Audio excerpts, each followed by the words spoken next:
Welcome to the Global Research News Hour, produced in cooperation with CKUW-FM Radio in Winnipeg and the Centre for Research on Globalization at globalresearch.ca. And here's your host, Michael Welch.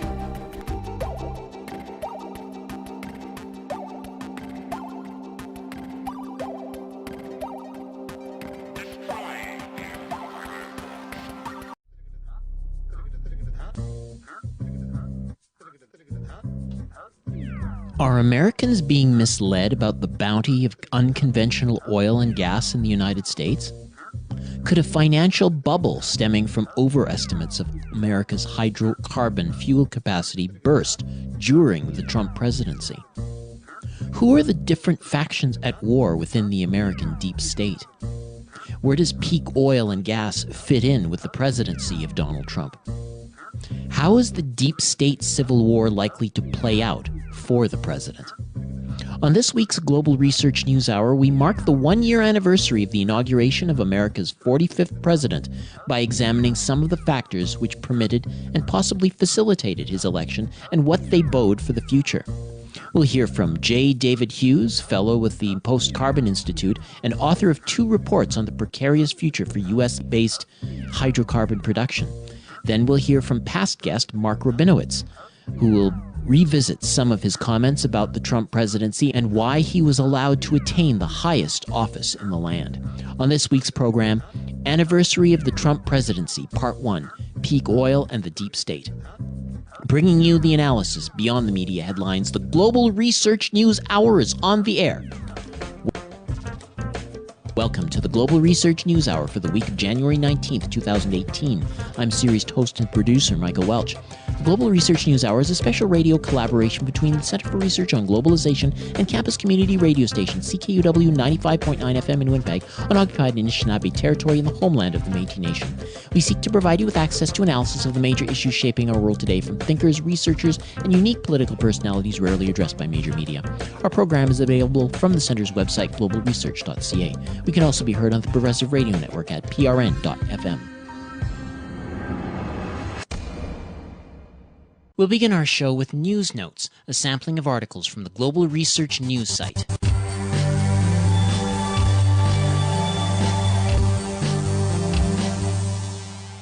Syria's air defense forces are ready to react to any Turkish hostile action in Afrin, and the Damascus government will consider the Turkish military operation there as an act of aggression, Deputy Foreign Minister Faisal Mekdad told reporters on January 18th, according to the state-run news agency SANA. Quote, "We warn the Turkish leadership that if they initiate combat operations in the Afrin area, that will be considered an act of aggression by the Turkish army," unquote, the deputy foreign minister said, adding that if a Turkish warplane attacks Syria, it will become a legitimate target. Mekdad continued emphasizing that Afrin and other northern areas of the country currently not under control of Damascus are still the territory of Syria. The statement comes after Turkish top officials have once again announced that Turkish forces are ready to launch a military operation against Kurdish militias in northern Syria, particularly in the area of Afrin. That comes from the article, "Syrian Air Defense Ready to Destroy Turkish Warplanes If They Attack Afrin," Deputy FM, posted January 18th, originally appearing at South Front. Secretary of State Rex Tillerson has just unveiled a 100% neocon-approved new U.S. policy for Syria. No more pussyfooting around, we won't abandon our project in Syria like Obama abandoned Libya, presumably as the neocon myth goes, on the verge of becoming a new Switzerland after its liberation only to be thrust back into the mire by Obama's premature withdrawal. President Trump is set to out-neocon the neocons with this foolish and destructive policy. The showman is shown to be nothing but a fraud. That comes from the article, Breaking. Tillerson Unveils New U.S. Syria Plan. Assad Must Go, by Daniel McAdams, posted January 18th, originally appearing at Ron Paul Institute for Peace and Prosperity. For those that hoped Trump would bring a more sensible approach to the Western-induced Syrian crisis, it is almost for certain that those hopes have been officially dashed with the revelation of the Trump administration's new policy regarding the SDF, Kurds, a new border force, and the logical partitioning plan that is obviously moving forward. The new plans announced by the United States involve the creation of a border force that is expected to contain around 30,000 personnel to be deployed at the borders controlled by the SDF, or Syria Democratic Forces. The force will be trained by the United States and will contain members from the SDF and YPG, and will see Kurdish members patrolling Kurdish areas while Arab members patrol Arab areas. Naturally, the move has angered Turkey since it is opposed to Kurdish nationalism out of fears that it will inspire Kurdish extremists inside Turkey itself. Russia has also condemned the move, claiming that it will lead to partitioning. That comes from the article, U.S. Creates Kurdish Terrorist Border Force in Syria to Define Borders of Kurdistan, by Brandon Turbeville, posted January 18th, originally appearing at Activist Post. Syrian Deputy Foreign and Expatriates Minister Faisal Mikdad stated that the U.S. Kurdish move, quote, is an attempt to divide Syria and prolong the crisis in the country, unquote. And President Assad had previously claimed that Kurdish and other forces who cooperate with the Americans are, quote-unquote, traitors. Russian Foreign Minister Sergei Lavrov told reporters during a large press conference that, quote, this causes serious questions concerning the maintenance of Syria's territorial integrity, unquote, though reaffirming that the Kurds are still an integral part of the Syrian nation and will nevertheless be represented in some capacity or another at the upcoming Sochi summit at the end of the month.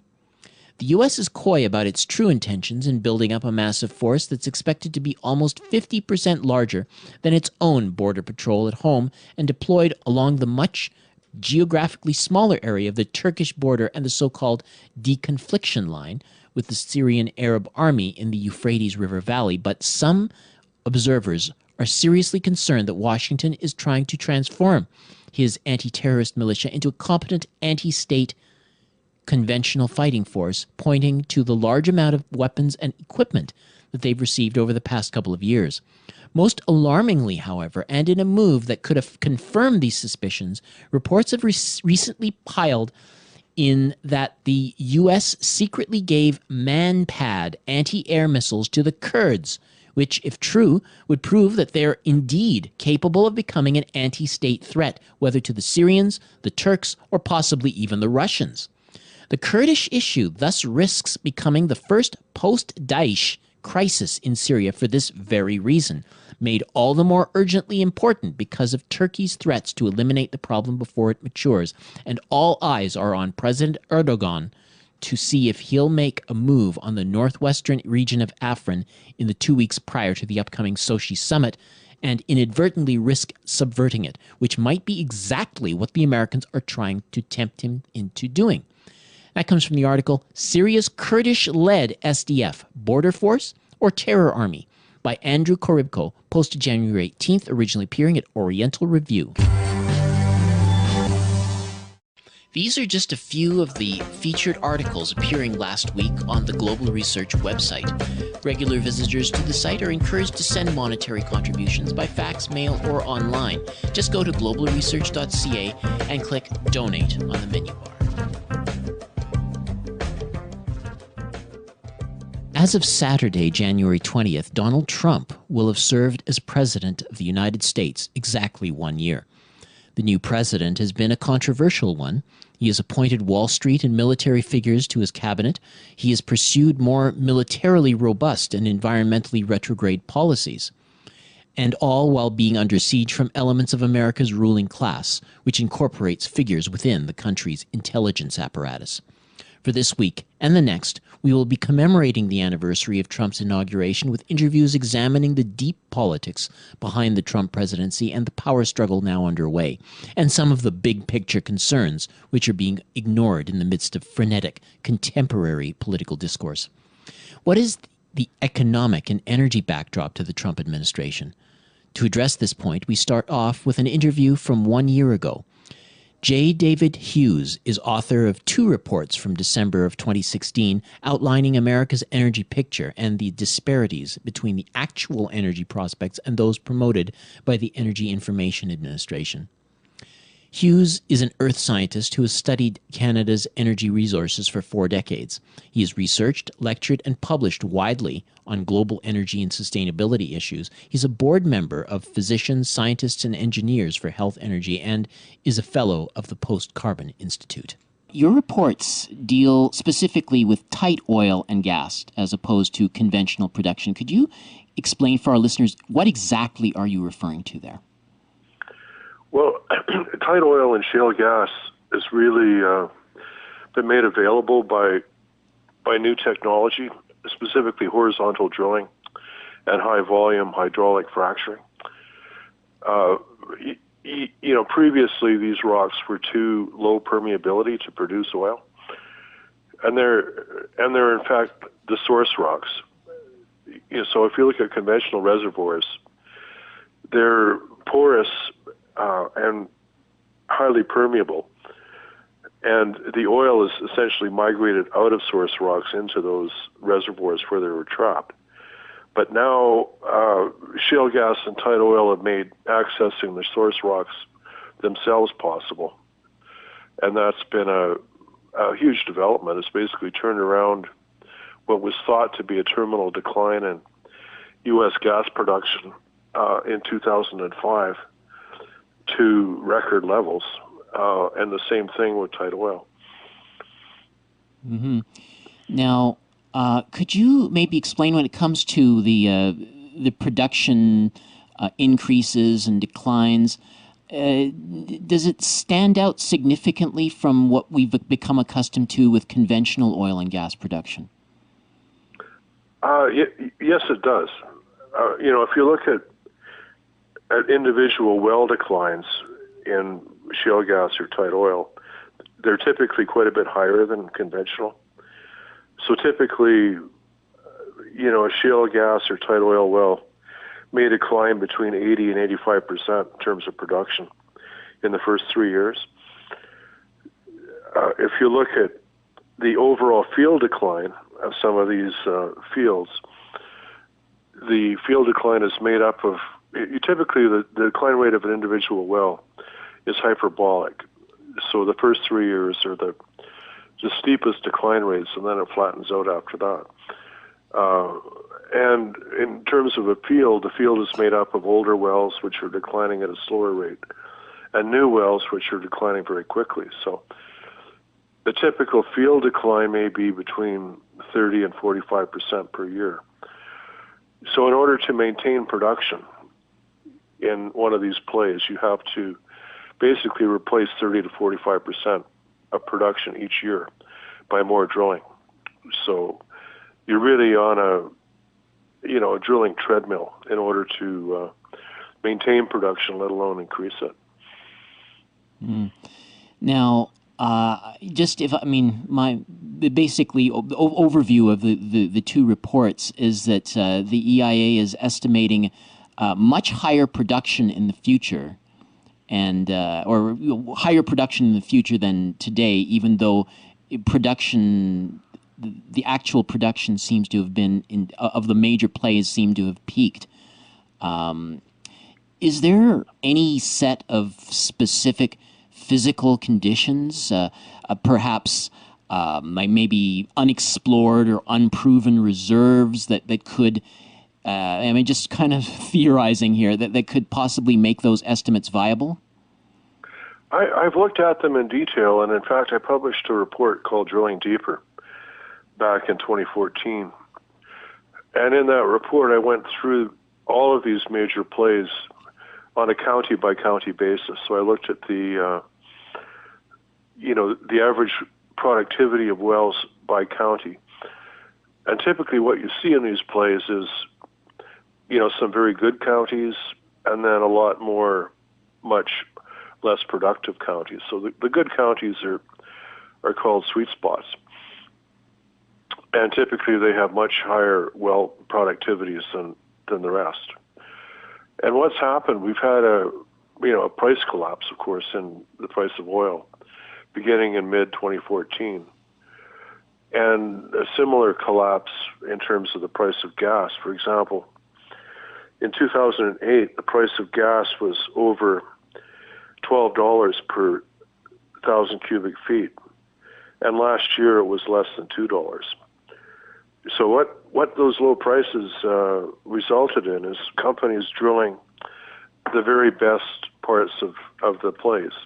So they drilled the sweet spots, the highest productivity counties, and they were able to make the economics work somewhat by doing that. However, if you look at these plays, there's only a certain number of places to drill. And what's been happening is we're consuming the best locations now, and we're going to have to move out into the lower quality parts of the reservoir, which is what my projections were based on. The EIA, on the other hand, is projecting some, fabulous production increases in some of these plays, like the Bakken, for example, in North Dakota.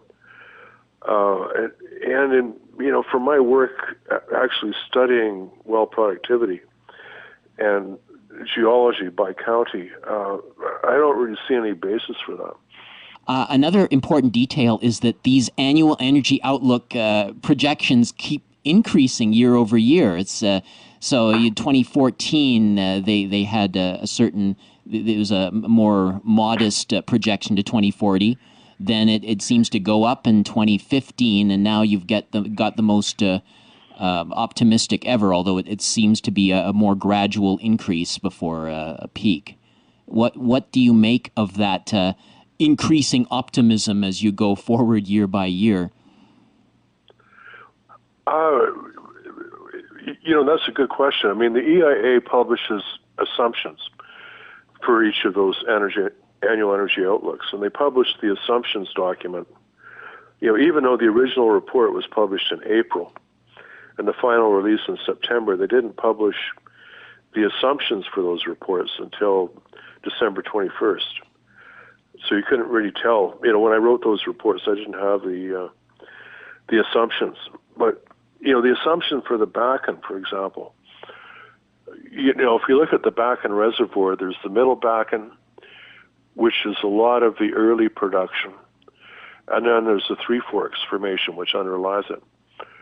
And the EIA has assumed a huge proportion of available Three Forks, oil resources, which hasn't been drilled yet. So, that's highly speculative. If it existed, companies would have drilled it. So, my analysis is based on actual drilling results. And, you can see that if you look at the Bakken, there's 4 counties out of about 15. 4 counties produce the bulk of the oil. And, the Bakken has been going now for a little over a decade. And if you look at of the top 4 counties, the Mount Rail County is the one that really had produced the most oil up until a couple of years ago. Mackenzie is kind of taking it over. So when I looked at that just looked at that county and looked at well productivity over time, you can see that there's been quite a good ramp up in terms of well productivity as a result of technology. So, longer horizontal laterals, more frac stages, more water, more sand injection. And that's increased well productivity quite a bit from about 2011 to 2015. And then it's actually declined since then. So what that tells you is, because there's only a limited number of locations to drill, they're now, even though they have better technology, they're now drilling the holes too close together. So one well is draining parts of the reservoir that the other well is also draining. So well productivity is going down. And they're also moving into lower quality parts of the reservoir in that county. And that's a symptom of what's going to happen in all of the other counties as time goes by.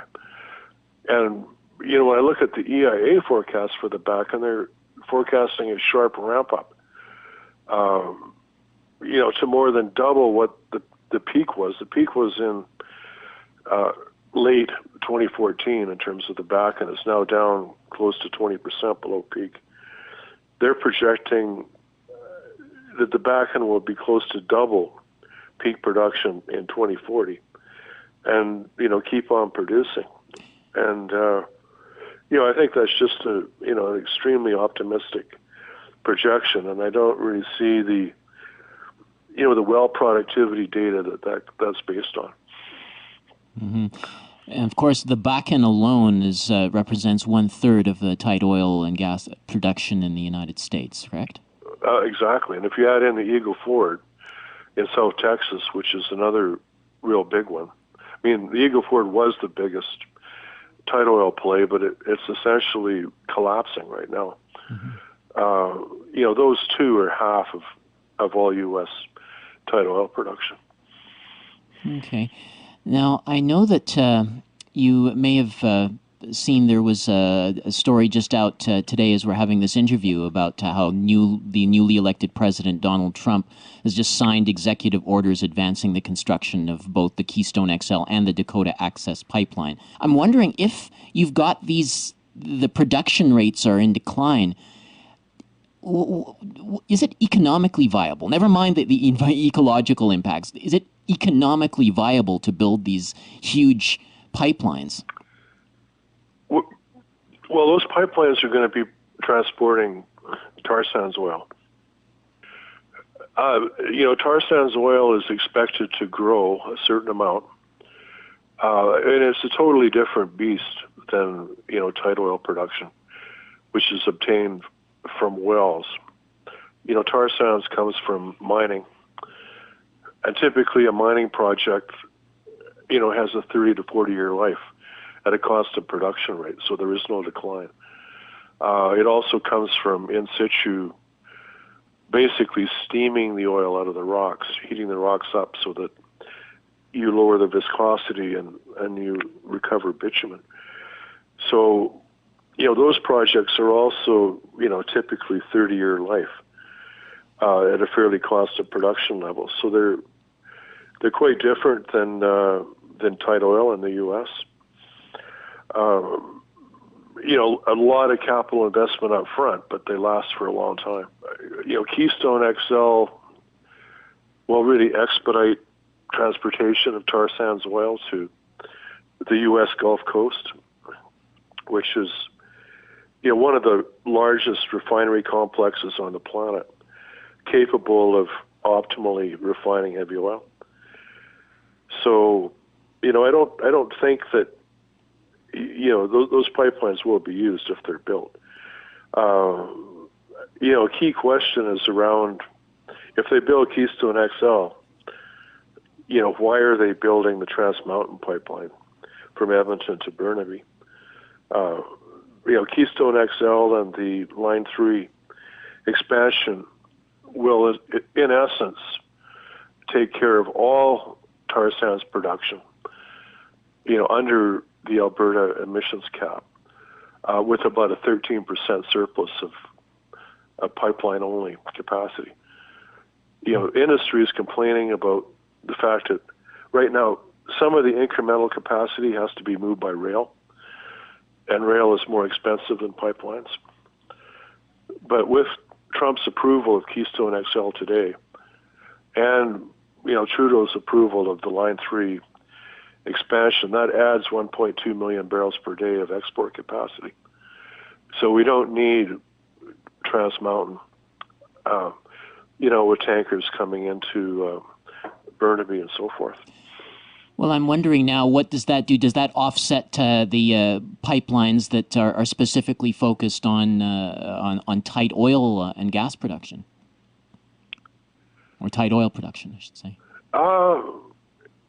Not really. I think there's going to be enough capacity to go around. The price of oil is back up a bit. I mentioned that declines are wicked in tight oil, so you have to keep drilling. And the rig count in the U.S. has gone down a lot, and it's starting to come back. So I expect that the declines that are happening in the Bakken and Eagle Ford will probably stop and maybe plateau. They may in fact go up a little bit. But I think that there's going to be lots of pipeline capacity, and if they build Keystone XL, part of that's going to be empty. But the bottom line is they won't have to use rail, which is quite a bit more expensive. And the whole argument for these pipelines is the Canadian oil is being unfairly discounted in the U.S. And I've looked into that in detail, and it's really not true. The fact of the matter is that tar sands oil is a long ways from the U.S. Gulf Coast. It's a long ways from Asia or Europe, so there's significant transportation costs. And there's also a quality discount. It's heavy oil, and typically the quality discount is around $8 a barrel. So the U.S. is not unfairly discounting Canadian oil. We don't need to get it to Asia or Europe. Our existing markets will pay top dollar. Mm-hmm. Yeah, there were, on the international stage, OPEC had cut some of their production a couple of weeks back, and so we're seeing, as you mentioned, an increase in prices now. And so as prices increase, you expect to see more tight oil production being executed. There's more pressure in that direction. Yeah, to a certain extent. But as I mentioned, the sweet spots are being drilled off. And how many more drilling locations do they have in the sweet spots? So as you move off the sweet spots into the much larger part of those plays that have much lower productivity wells, you're going to need a lot higher prices. So even if prices go up, eventually it's going to get pretty hard to maintain production unless they go up a lot. So we'll see about that. But tight oil is, it's a different beast than we've been dealing with some of these old conventional pools in Saudi Arabia, for example, or tar sands. Yeah, okay. Just maybe one more question. Now, your report, it speaks to this huge disparity between the EIA's estimates and the actual production. And I'm kind of thinking that you've got the makings of some sort of a financial bubble there. So I guess I'm wondering if you have any thoughts about what the implications of that might be. Like how would the bursting of such a bubble, if that's accurate, express itself, and what could we look forward to on the financial markets as reality catches up with these apparently mistaken estimates? Well, a lot of tight oil production and shale gas production has been financed on debt. A lot of these companies don't have much cash flow, if any, or negative cash flow. So they've been, financing that production on debt. If prices go up a little bit, in the short term, that will help things. They may be able to maintain production and, plateau the production rate, stem the declines. But, in the longer term, geology wins out every time. And, as you move into those lower quality parts of the reservoir, you're going to need a lot higher prices to make it work. And if you don't have the prices, production is going to start to fall a lot, which is, totally counterproductive to what Trump is telling us about energy independence in America. I think that's a real long shot. And if you look at Canada and, Premier Notley's insistence that we need pipelines to Tidewater and so forth, Premier Notley's problem is the price of oil.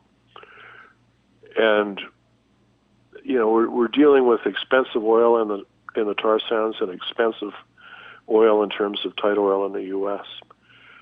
So, it's going to be interesting in the longer term. But in the longer term, I think, production is going to be difficult to maintain, and prices are going to go a lot higher. And the U.S. is highly unlikely to be energy independent anytime soon. Okay, well, David Hughes, I want to thank you very much for sharing these thoughts with our audience. Well, you're very welcome. We've been joined by David Hughes, an earth scientist, the author of 2 recent reports on tight oil and gas production for the Post-Carbon Institute, and he himself is a fellow of the Post-Carbon Institute. You're listening to the Global Research News Hour, broadcast out of Winnipeg on campus community radio station CKUW 95.9 FM and on the Progressive Radio Network at prn.fm. We are also podcast on the website globalresearch.ca. Mark Robinowitz is a Eugene-based writer, political activist, ecological campaigner, and permaculture practitioner. He publishes oilempire.us as well as jfkmoon.org. So he's been a past guest of the show, and about a year ago we spoke about the incoming Trump administration. And so we're going to have a one-year retrospective on the inauguration and what it forebodes for the future. So welcome back to the Global Research News Hour, Mark. Thanks for the invitation. So, yes, we've spoken on this show about this fracturing of what they call the deep state, which is an entity more or less encompassing elements of Wall Street as well as the intelligence apparatus of the U.S. There seemed to be a faction that favored Donald Trump and a faction that seemed to be favoring Hillary. And that we seem to be witnessing over the last year something of a war between them.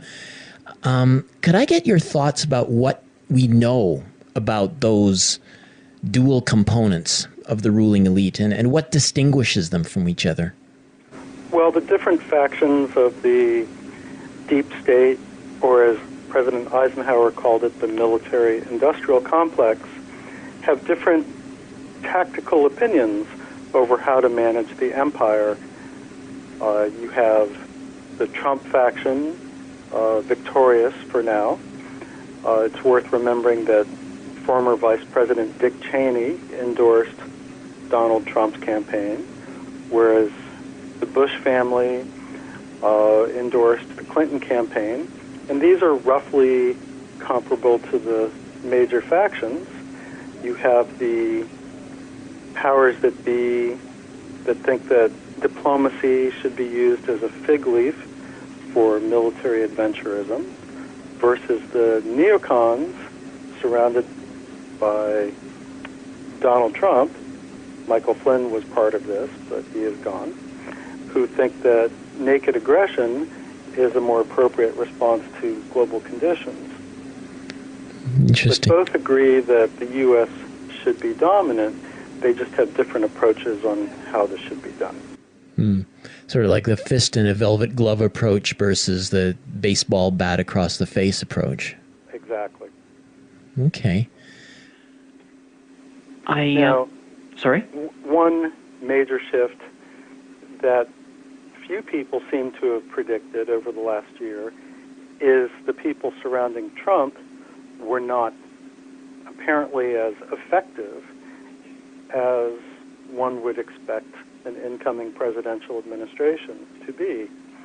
The new book that's out by journalist Michael Wolff, Fire and Fury, made the assertion that the Trump campaign didn't actually expect to win the election, or win, quote-unquote, with voting machines, but regardless of what happened, they got the job. So that is a partial explanation why they were not ready to appoint officials in all the different agencies and assistant and deputy undersecretaries and the whole bureaucracy.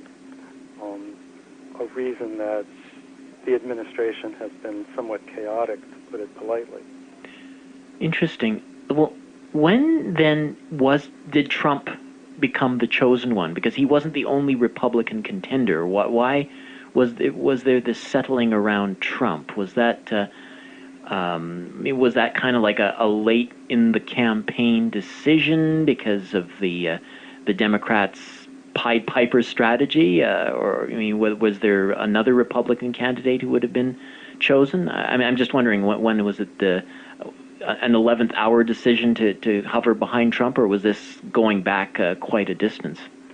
Well, the Trump campaign tapped into a lot of discontent that the Jeb Bush campaign was mercifully unable to access. And I think there were 17 different candidates for the Republican nomination, most of whom were not terribly serious. But the Trump campaign tapped into some clever discontent.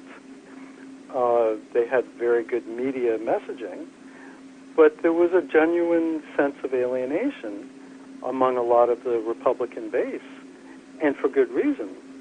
But picking Trump as the supposed solution for this, in some ways, to call it a bad joke is an understatement. There was also the problem of the Clinton campaign being a extremely dysfunctional response on the Democratic side. There are some who claim that Bernie Sanders would have done better, and I'm certainly sympathetic to that, but unfortunately, Sanders did not represent the type of point of view that the national security state would have been able to tolerate. So the idea that Sanders would have been a more viable candidate on the Democratic side, I don't find credible. There's certainly a lot of good evidence that that Sanders won the Democratic or would have won the Democratic nomination if the DNC had been playing if it had been a fair fight and not weighted in favor of Hillary. Maybe so, maybe not, but there would have been probably more media campaign against the socialist Bernie Sanders if he had done well in some of the bigger states.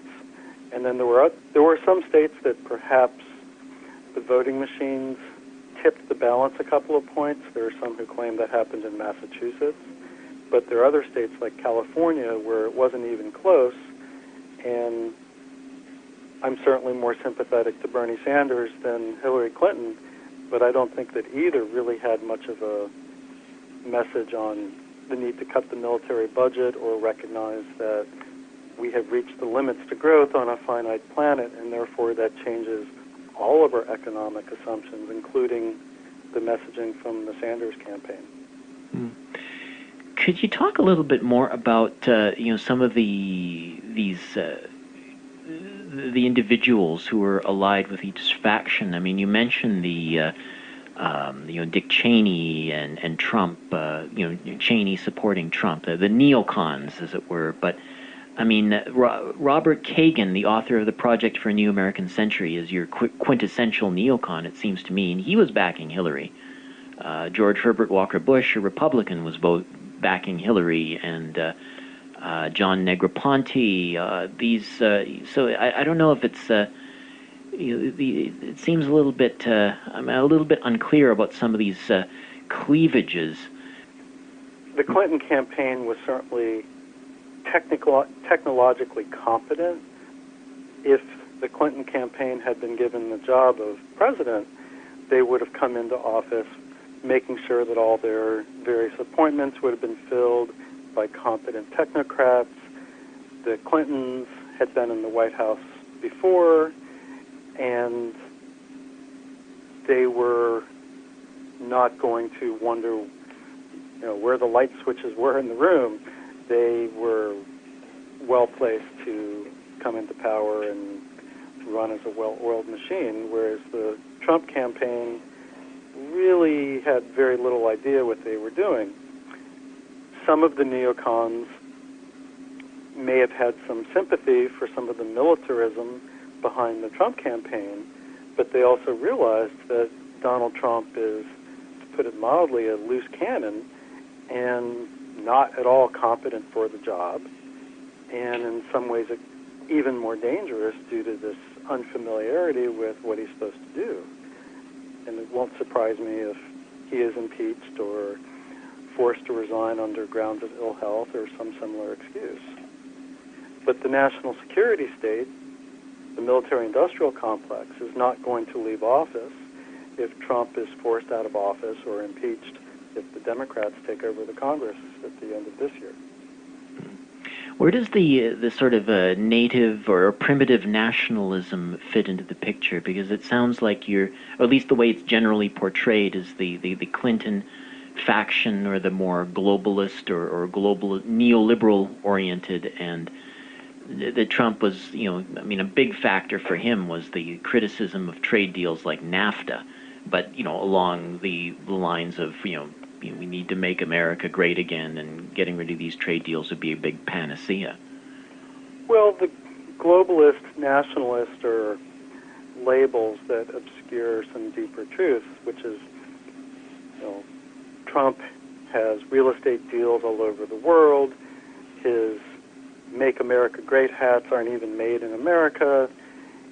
He is kowtowing towards numerous regimes all over the world for money laundering, for real estate deals. We could talk about Russia and what is or isn't true about that, and some of that has yet to come out. The Clintons clearly were in favor of NAFTA, but it's not like the people behind Trump didn't want corporate power in the financial system to be locked down at the border either.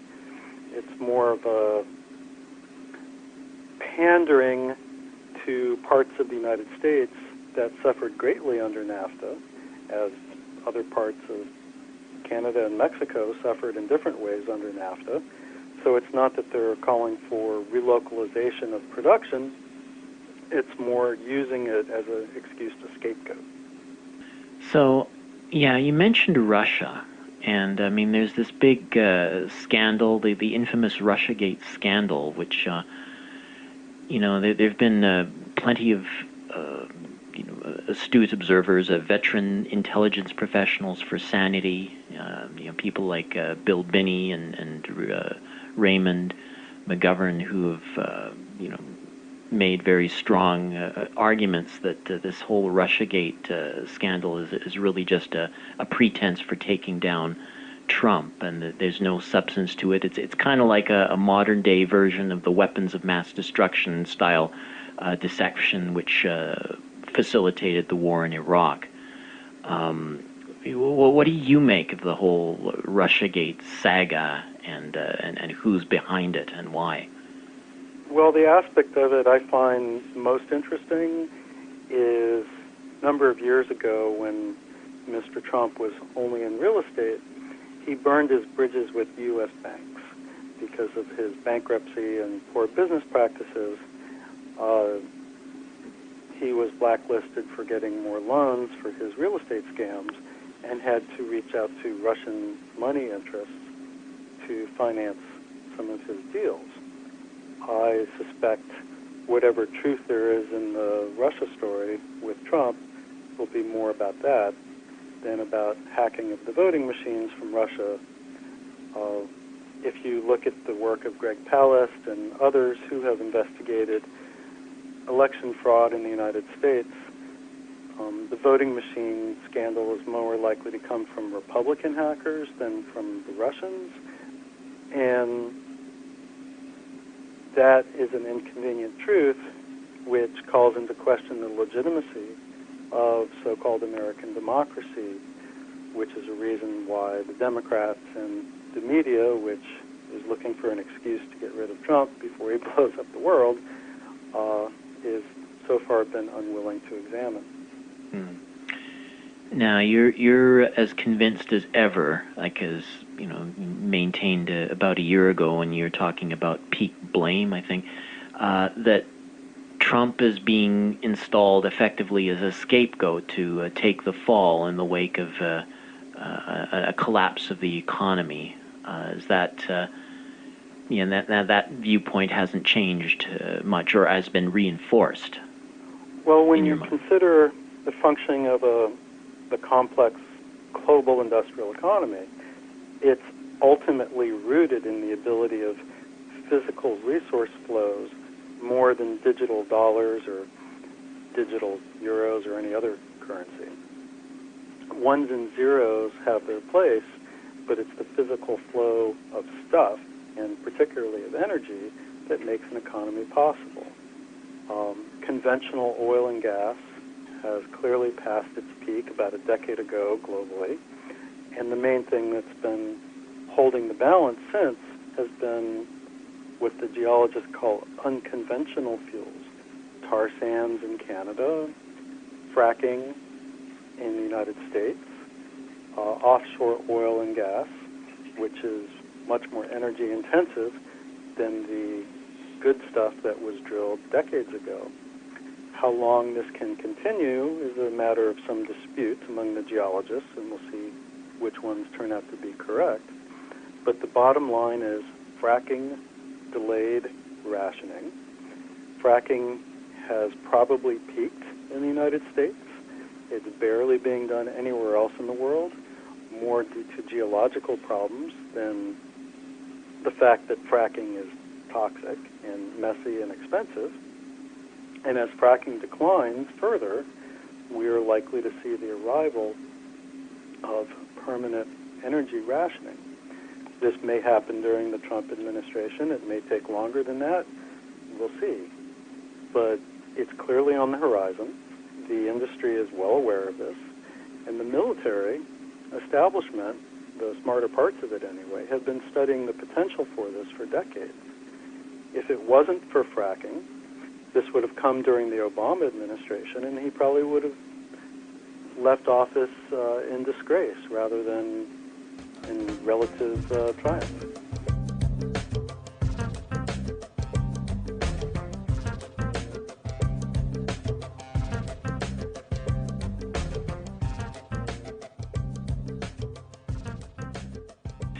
No, there was a recent article by the Russian-American engineer and commentator Dmitry Orlov that pointed out that 2017 was a massive disappointment for oil and gas exploration, with new discoveries only offsetting 11% of hydrocarbon production, which is unprecedented since the Second World War. So that's, and you know, we're seeing that sort of making an impact on the whole sanctions regime. I mean, what he was pointing to was that with all that glut created by fracking, that they seemed to think that, which pushed energy prices down, they thought that they could cripple and replace supplies coming from Gazprom in Russia. And today, or in fact, I think a couple of days from now, you're going to have a tanker of oil going to Boston from Gazprom. So much for, and like liquid natural gas is not going to offset Russian gas. No way. So the sanctions regime is probably going to turn into a tragic and embarrassing failure. So, well, in the United States, conventional natural gas peaked in 1973, and since about 2000, conventional natural gas in the United States has dropped roughly in half, and now more than half, more than 60% actually, of U.S. natural gas is from fracking. Now, the Bernie Sanders campaign, for example, put a plank in the Democratic platform a year and a half ago saying that fracking needs to be stopped because it's toxic, it causes earthquakes due to the deep well injection, and has other problems for local communities who have to endure it in their neighborhoods, and this is true.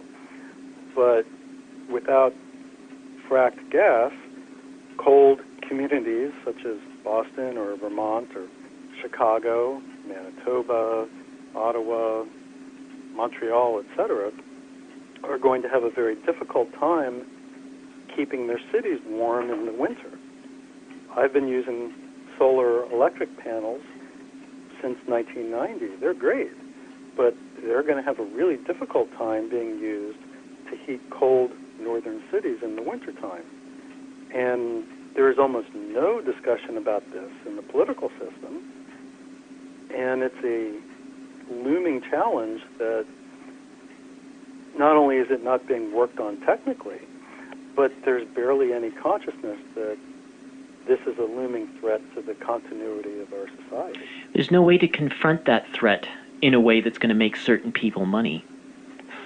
Well, if cities become too cold to keep plumbing continuing, money will be the least of our problems. Mm-hmm. Now, we could reallocate the resources for endless war towards figuring out how to keep societies functioning on the energy downslope. Maybe that would work. Maybe it would be too little too late. But this has not got any constituency on the left, on the right, on the Democratic side, the Republican side. Even the Green Party is not talking about it. Just like in Canada, it has virtually no political constituency either. One of the reasons I'm particularly interested in deep politics in the national security state is because the resources for our collective survival on planet Earth are locked up in the military-industrial complex. Most federal research and development in the United States goes for the war machine, as if we don't know how to commit war any better than we've figured out over the last several decades. And we need to shift the talent, the money, the physical resources towards things that will serve our great-grandchildren, as opposed to more ways to blow up the world. And I think we all know this at some level, some of us more than others, but the threats, the warmongering, plans for upgraded nuclear weapons that both Obama and Trump supported, these and other abnormal forms of domination are in the way of our collective response to the energy and environment crises that are the real threats to the 21st century. The Professor Peter Dale Scott had pointed out in his writings that from 1961 to 1981, no American president had served a full 2 terms in office. And he indicated that this was related to efforts to govern and not just be a puppet of higher forces, where there was some kind of confrontation with the deep state, as it were. I definitely get the impression that Donald Trump is pushing the limits of what he's allowed to do as puppet-in-chief, hence the Russiagate and other scenarios. When you compare Trump with Presidents Kennedy through Carter, which presidential takedown seems to be the best indication of things to come? Well, Carter or Nixon is probably more likely as a paradigm. Kennedy stood up to the national security state, as I'm sure you and your listeners know, whereas Trump is pushing for even more militarism than his predecessors, and is, he's not the first president to threaten nuclear war, but I think he is the first president to openly threaten nuclear war at the UN General Assembly, which he did last year, threatening to launch an attack on North Korea, which is incredibly dangerous. There's probably not language that describes how dangerous that is. If that happens, that upsets the apple cart for big business. If we have a nuclear war, all bets are off on what happens after that. Nixon is probably a better parallel, given that he overreached in some of his power, and the deep state removed him from office. One story that is actually somewhat reassuring in a bizarre way is, as Nixon was winding down in office, he became somewhat psychologically disturbed, and the military high command became concerned that he was thinking of launching a nuclear war out of spite. So the Secretary of Defense sent a message to the command saying, do not obey unusual orders from the White House, which translated into English meant, if Nixon orders the nukes to be launched, don't do it. So a couple weeks ago, Mr. Trump said that he had a big button on his desk that was more powerful than the one in Korea. My guess is if Trump spontaneously wakes up one day in a bad mood and orders an attack on North Korea, he might find his button doesn't actually work, that the military would refuse to follow his orders. This is speculation, and we hope that it never gets tested, but there's a limit to the power of any president, whether it's someone who is competent, like Kennedy, or someone who is incompetent, like Trump. They are, in some ways, it's a ceremonial position, and the real power is held by the generals and the spies who do not leave office every 4 years. I take it you don't recommend that activists side with either faction of the ruling elite or align themselves with Hillary-aligned social movements. How do you think responsible community members inside and outside America should capitalize or integrate the presidential drama with the task of sustaining a livable planet and a viable future? Well, part of the problem is we are taught that the liberal side has to defeat the conservative side, or if you're on the conservative side, you need to defeat the liberal side.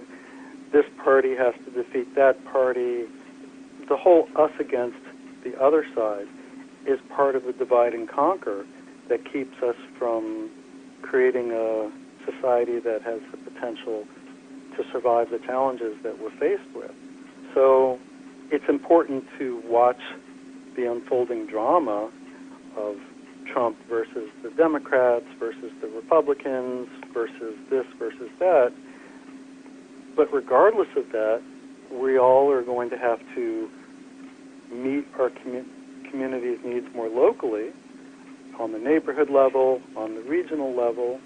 These are places where you're more likely to make an impact than hoping that a distant politician in another time zone will respond to your Facebook petition or whatever.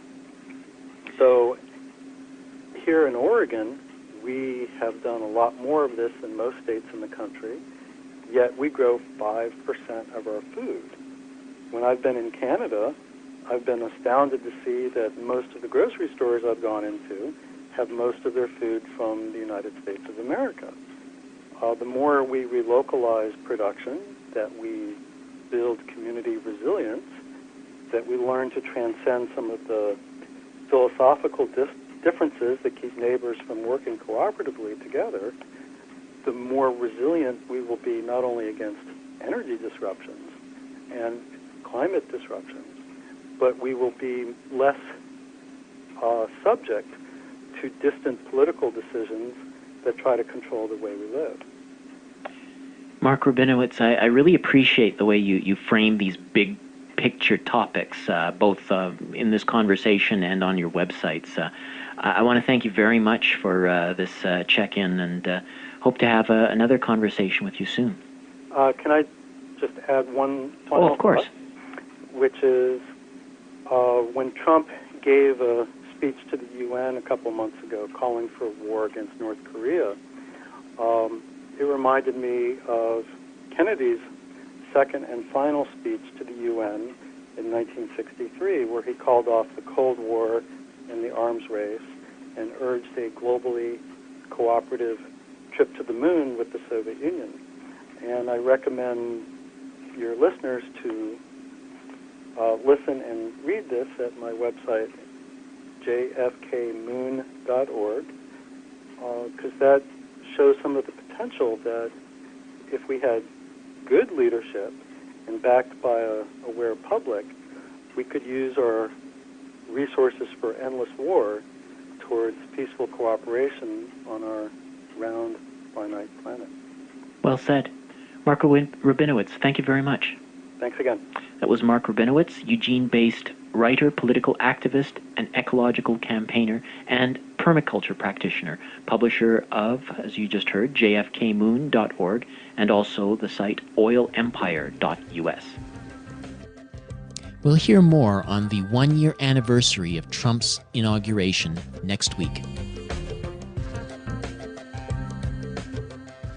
You've been listening to the Global Research News Hour.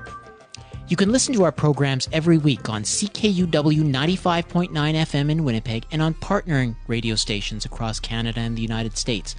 We are now also broadcast on the Progressive Radio Network at prn.fm. You can also download each episode from the website globalresearch.ca.